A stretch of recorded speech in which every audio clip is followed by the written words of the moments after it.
The private school cafeteria bustled with noise, students chatting, trays clattering, and the occasional burst of laughter. It was like any other lunch break, except for one uncomfortable scene unfolding in the center of the room. Lucas Montgomery, the school's wealthiest and most entitled student, sat at his usual table, surrounded by a group of friends who hung onto his every word. Dressed in designer clothes and the latest sneakers, he was used to being admired. His father was one of the school's biggest donors, and that alone made him feel untouchable. Across the cafeteria, Malik Carter, a scholarship student, stood in line with his tray. He was used to keeping his head down, focusing on his studies, and ignoring the occasional sneers from students who thought he didn't belong. But today, he wouldn't be given the option to ignore. As Malik walked past Lucas's table, a loud, mocking laugh rang out. "Hey, Carter," Lucas called, loud enough for the entire cafeteria to hear. "Nice shoes. Did you get those from a thrift store?" The words hung in the air, and a few students chuckled. Others looked away, pretending they hadn't heard. Malik hesitated for just a second before turning his head toward Lucas, meeting his gaze directly. He wasn't going to back down. But what Lucas didn't know, the truth about his own family was about to change everything. The cafeteria was a grand space, with polished floors, high ceilings, and walls lined with banners boasting the school's long history of producing politicians, CEOs, and scholars. It was a place meant for the elite, the children of wealthy families who had never known struggle. For Lucas Montgomery, this school was nothing more than an extension of his privilege. Tall, blond, and effortlessly confident, he carried himself with the air of someone who had never heard the word no. His father, Henry Montgomery, was one of the school's biggest donors, which meant Lucas could get away with almost anything. Rules didn't apply to him.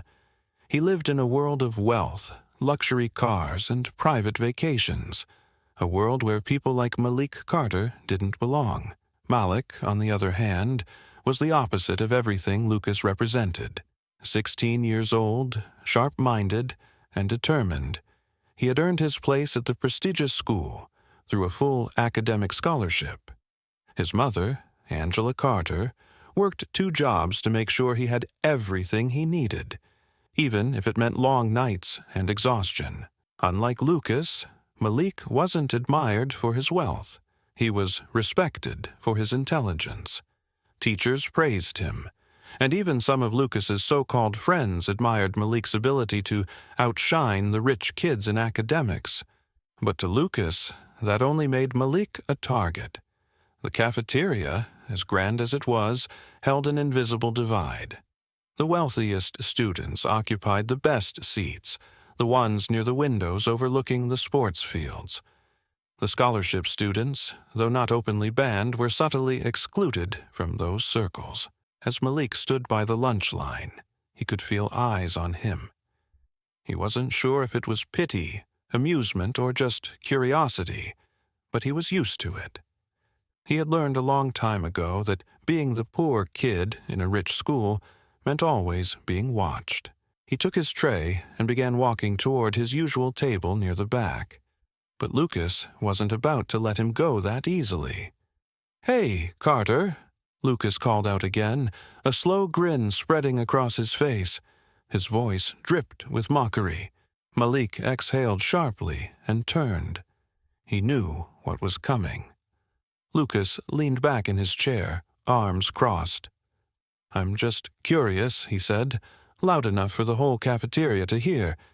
"Do they even sell those shoes in stores anymore, or did you have to dig them out of a donation bin?" A few of Lucas's friends laughed. Others shifted uncomfortably, looking down at their trays. Malik looked at Lucas's pristine sneakers, probably worth more than his mother made in a week. He then glanced at his own, a pair of well-worn shoes that had been cleaned and patched up more times than he could count. He could have walked away. He usually did. But today Today, he refused to be embarrassed. Malik straightened his shoulders, lifted his chin, and met Lucas's eyes with calm confidence. "Funny thing about shoes," he said, his voice steady. "They don't mean much if the person wearing them has nothing else going for them." A few students gasped. Lucas's smirk faltered, just for a second. The cafeteria seemed to hold its breath. Lucas let out a forced chuckle, but his fingers curled slightly against the table. "I guess when you don't have money, words are all you've got," he sneered. Malik held his gaze, unshaken. "And yet, somehow, they always seem to get under your skin." More murmurs rippled through the crowd. Malik wasn't just taking the insult, he was pushing back. Lucas's smirk returned, but there was something less certain about it now. He wasn't used to being challenged, especially not by someone he considered beneath him. As Malik turned and walked away, Lucas watched him go, his jaw tightening. This wasn't over. Lucas sat at his table, gripping the edge of his tray tighter than he realized. The cafeteria had moved on from the exchange, but he hadn't. He had expected Malik to stammer, to shrink, to give in to the embarrassment. But he didn't.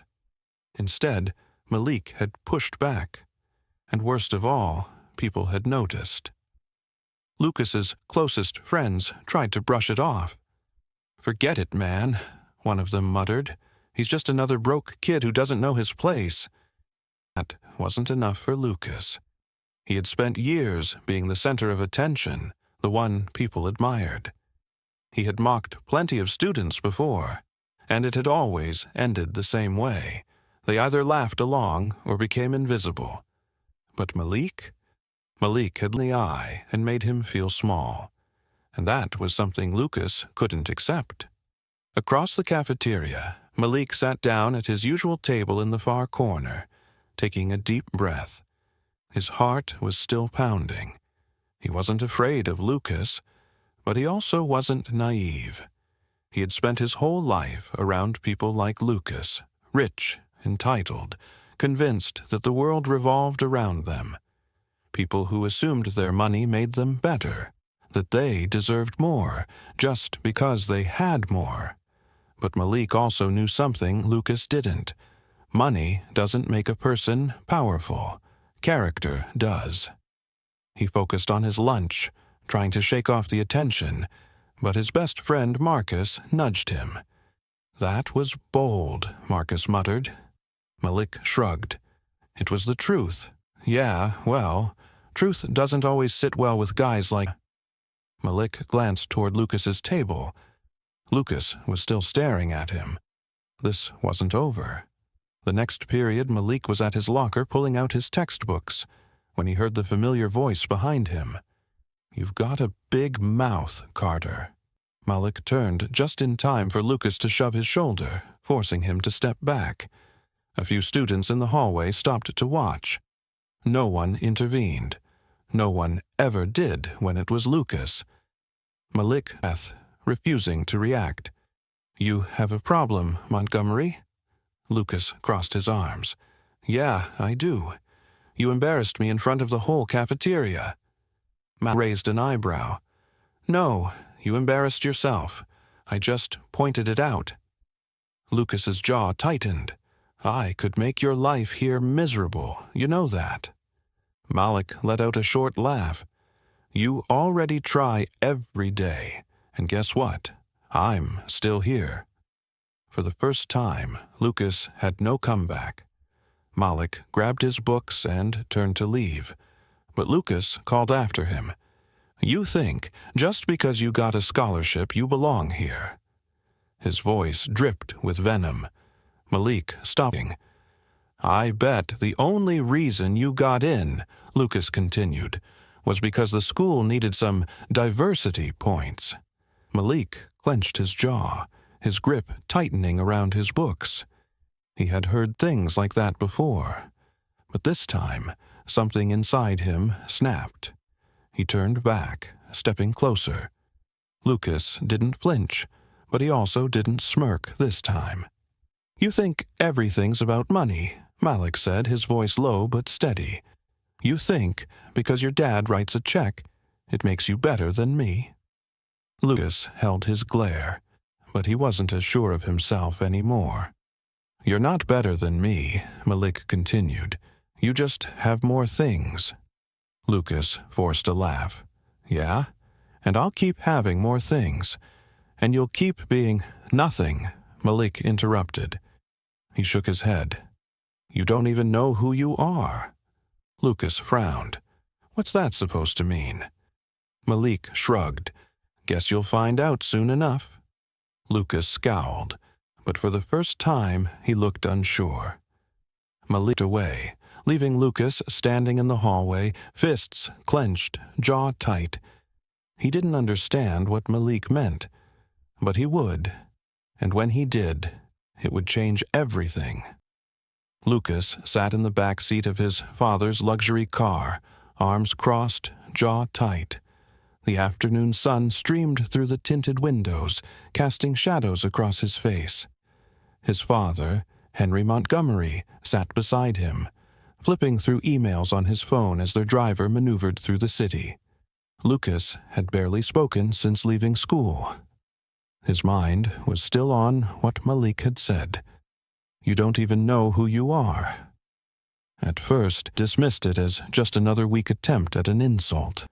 But something about the way Malik had looked at him, the certainty in his voice, it unsettled him. Finally, Lucas exhaled sharply. "Dad," he said, breaking the silence. Henry barely glanced up. "What is it?" "There's this kid at school," Lucas muttered. "Malik Carter." At the mention of the name, Henry's fingers froze mid-scroll. Lucas noticed. His brows furrowed. Him. Henry's grip on his phone tightened slightly, but he quickly masked his reaction. "I know a lot of people." Lucas wasn't convinced. "He's different. He's not like the other scholarship kids. He acts like he's my equal." His voice dropped slightly. "And today, he said something weird." Henry remained silent. Lucas pressed further. "He told me I don't even know who I am." His father exhaled slowly, setting his phone down. "Lucas, leave it alone." Lucas blinked. "What?" Henry turned to face him, his gaze suddenly sharp, cold. "I said leave it alone." Lucas had never heard that tone from his father before. A warning. But now he wanted answers more than ever. That evening, Lucas sat in his room, staring at his laptop. His father knew something. And if there was one thing Lucas hated, it was being left out of the truth. His fingers hovered over the keyboard before he typed, "Malik Carter, family background, nothing." No news articles, no social media, no connections to anything significant. Frustrated, he shut the laptop. He needed to see for himself. Grabbing his car keys, Lucas slipped out of the house and into his convertible, speeding off toward the part of town he had never visited before. It wasn't until he was halfway there that he realized he had no idea where Malik lived. But someone did. Lucas pulled up outside a modest but well-kept house in a quieter part of town, his engine rumbling against the silence of the neighborhood. It was nothing like the mansion he lived in. No towering gates, no luxury cars, no security cameras. Just a home. He sat there, unsure of what to do next. What was he even looking for? Before he could decide, the front door opened, and an elderly woman stepped onto the porch. She paused when she saw the expensive car parked in front of her house. Her sharp eyes locked onto Lucas instantly. She didn't look surprised. She looked like she had been expecting him. Lucas hesitated, then stepped out of the car. Sorry, I was looking for—" "Lucas Montgomery," the woman interrupted. His stomach dropped. "How do you know my name?" he demanded. The woman's expression softened slightly, but her eyes held something deep, something heavy, with history. "I know who you are," she said, "and I know why you're here." Lucas felt his pulse in his ears. Something about this felt too big, too real. The woman exhaled, looking past him like she was seeing another time, another life. Then she spoke the words that changed everything. "You're standing in front of your grandfather's house." Lucas blinked. "My what?" The woman nodded slowly. "You don't know, do you?" Lucas shook his head, his world tilting. The woman sighed. "Your grandfather, Charles Montgomery, was my brother." Lucas staggered back. That's impossible." But deep down, he knew it wasn't. The door creaked open further, and Malik stepped outside. His expression was unreadable, but there was no shock in his eyes. "You shouldn't have come here," Malik said quietly. Lucas couldn't think, couldn't breathe. This was a joke, a mistake. "This is insane," Lucas muttered, shaking his head. "We're family." The woman, Malik's grandmother, nodded. "A long time ago, before your father took over the Montgomery Empire, things were different." Lucas felt the ground beneath him shift. "I don't understand," she continued. "Your great-grandfather disowned his own son, my brother, because he married a black woman. That's why your father never wanted you to ask questions." Lucas's mind reeled. His own grandfather had been cut out of the family. Henry Montgomery had always spoken about their legacy, their pure lineage. It had been a lie. Lucas turned to Malik, searching for something, anything. "You knew?" he asked, his voice barely above a whisper. Malik nodded. "I found out a year ago. My mom didn't want me to know, but my grandma told me the truth." Lucas's hands clenched into fists. "Why didn't you tell me?" Malik's jaw tightened. "Because people like you don't listen." Lucas flinched. But he knew Malik was right. Lucas felt nauseous. His entire life, he had looked down on people who didn't belong. And now, he had spent years bullying his own cousin. Malik's grandmother watched him carefully. "Now that you know, Lucas, what are you going to do with this truth?" Lucas didn't have an answer. For the first time in his life, he didn't know who he was. Lucas felt like the ground had been ripped from under him. His whole life, he had been told that the Montgomery family was built on power, status, and legacy. Now, that legacy had a secret, a hidden chapter he had never known. Malik watched him, arms crossed. He wasn't gloating, wasn't looking for an apology. He just looked tired. Lucas turned back to Malik's grandmother, his voice hoarse. "Why didn't my father ever tell me?" She sighed, folding her hands together. "Because Henry Montgomery was raised to believe that power meant keeping the past buried." Lucas shook his head, his stomach twisting. His father had spent years telling him about their family's long-standing success, about the Montgomery name being something to protect, and all along it had been a lie. Malik's grandmother walked to the small porch, gesturing for Lucas to sit.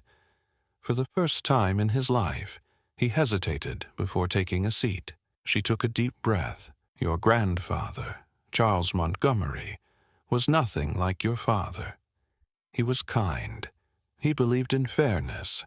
And when he fell in love with a black woman, my sister, he refused to let the family control him." Lucas swallowed hard. His grandfather had married a black woman.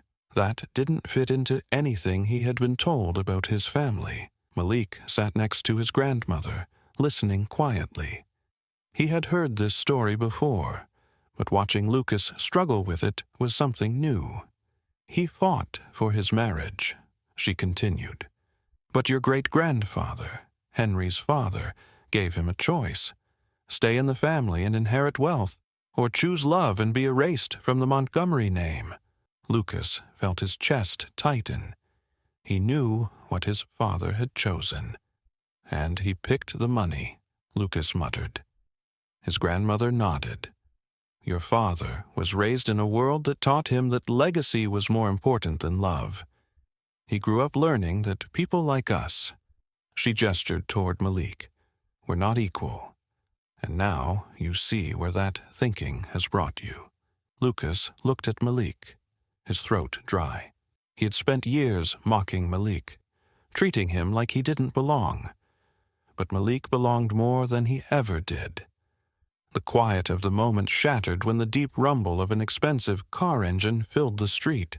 Lucas turned just in time to see his father's black Mercedes pull up.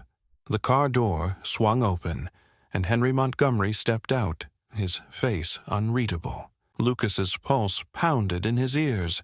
His father had followed him. Henry's eyes landed on Malik's grandmother first, then shifted to Malik. Then finally, he met Lucas's gaze.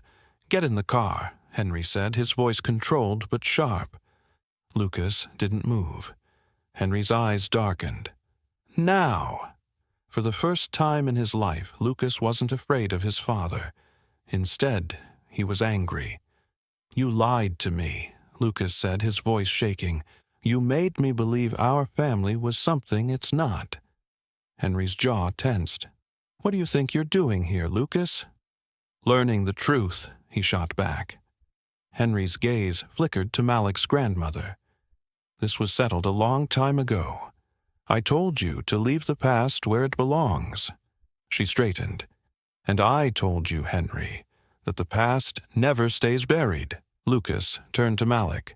"You knew, and you never said anything." Malik shrugged. "Would you have listened?" Lucas had no response. He had spent years looking down on Malik, never once thinking about why Malik was in his life. It wasn't chance. It was family. Lucas looked back at his father. "You always talk about protecting our legacy, but all you did was destroy a part of it." Henry's expression finally cracked, just for a second. Lucas took a deep breath. For the first time, he saw his father for who he truly was, not just a powerful businessman, but a man who had built his life on lies. "I'm not leaving," Lucas said. His father's eyes burned with quiet rage. "If you walk away now, you're making a choice." Lucas lifted his chin. "Then I choose to know my family, all of them." Henry stared at him for a long moment. Then, without another word, he turned and walked back to his car. As the Mercedes drove away, Malik's grandmother sighed. "That man will never change." Lucas exhaled, his shoulders heavy. "Maybe not." He turned back to Malik. "But I can." The quiet that followed Henry Montgomery's departure felt heavier than words could describe. Lucas stood on the front porch of Malik's grandmother's house, his mind racing. Everything he had believed about his family, about himself, had just been shattered. He turned to look at Malik, who was watching him carefully. Not angry, not smug, just waiting to see what Lucas would do with the truth. Lucas exhaled slowly. "I don't know what to say." Malik's grandmother smiled gently. "The truth has a way of making people speechless." Lucas ran a hand through his hair, frustration creeping in. "I mean, how am I supposed to just accept this? My whole life, my dad made it sound like our family was perfect, that our legacy was something to protect." Malik folded his arms. "Protect from what?" Lucas hesitated. "From people like you." The words felt disgusting coming out of his mouth, but he knew they were the truth. Malik's grandmother sighed. "Your father was taught to believe that power and money define a person's worth. But real power, real worth, that comes from how you treat others." Lucas nodded, his stomach twisting. "I've been a jerk to you," he admitted, turning to Malik. "For years." Malik let out a short laugh. "That's an understatement." Lucas shook his head, shame washing over him. "I had no idea about any of this." Malik shrugged. Would it have changed anything? Lucas wanted to say yes. But deep down, he knew the truth. "No," he admitted. "I probably would have laughed it off, made some dumb joke. Because that's what I do, right?" Malik studied him. "And now?" Lucas met his gaze. "Now, I don't want to be that guy anymore. Malik's grandmother stood up and placed a hand on Lucas's shoulder. Change isn't just saying the right words, Lucas. It's about what you do next. Lucas nodded. He wasn't expecting instant forgiveness, but he was willing to try. Can you tell me more about my grandfather? Lucas asked after a moment. The elderly woman smiled. Come inside. For the first time in his life, Lucas stepped into a home that wasn't built on wealth, but on love. As he sat in the small living room, Malik's grandmother pulled out an old photo album. The pictures were faded, but full of life. Black and white images of a younger Charles Montgomery, smiling with his wife. Lucas stared at the man he had never known, the man his father had erased. Malik leaned over, pointing at one picture. That's my mom when she was little. Lucas's heart clenched. His cousin. Someone he had never acknowledged, never even known existed. All because of his father's lies. He swallowed hard. I want to meet her. Malik's grandmother studied him for a long moment before nodding. One step at a time, Lucas. You've got a lot to learn. Lucas nodded. He wasn't going to rush this. This was about more than just correcting a mistake. This was about rebuilding something that had been broken before he was even born. When Lucas walked into school the next morning, everything felt different. Not because anyone else had changed, but because he had. He spotted Malik at his usual table, flipping through a textbook. Lucas took a deep breath and walked over. When Malik looked up, his expression was unreadable. Lucas cleared his throat. Can I sit? Malik studied him for a moment before shrugging. It's a free country. Lucas took the seat across from him, feeling more nervous than he had in his entire life. I don't expect you to forgive me overnight, Lucas admitted. I've been a complete jerk to you. But I want to change. I don't want to be the guy my father raised me to be. Malik leaned back, crossing his arms. You think it's that simple? No, Lucas said quickly. I know it's not. But I want to start somewhere. Malik tilted his head. So what? You're just suddenly not a spoiled rich kid anymore. Lucas smirked. Still rich, just maybe less spoiled. Malik let out a small laugh, shaking his head. You've got a long way to go, Montgomery. Lucas smiled. I know. For the first time, they weren't enemies. They weren't rivals. They were family. And maybe, just maybe, that was the start of something real. Lucas Montgomery walked into school that day believing he was better than Malik Carter. He thought wealth made him superior. He thought power meant never having to question the past. But when the truth came out, it changed everything. The family he thought was pure, built on a lie. The legacy he was taught to protect, a history of erasing people who didn't fit the mold. And the person he had mocked for years was the only real family he had left. Because in the end, true value doesn't come from wealth. It comes from the choices we make. Have you ever learned a truth that changed everything you thought you knew? Would you have walked away or tried to make things right? Tell us in the comments below. If this story moved you, don't keep it to yourself. Like, share, and subscribe for more powerful stories about truth, redemption, and the lessons life teaches us when we least expect them. Because sometimes the people we look down on are the ones who hold the truth we need the most.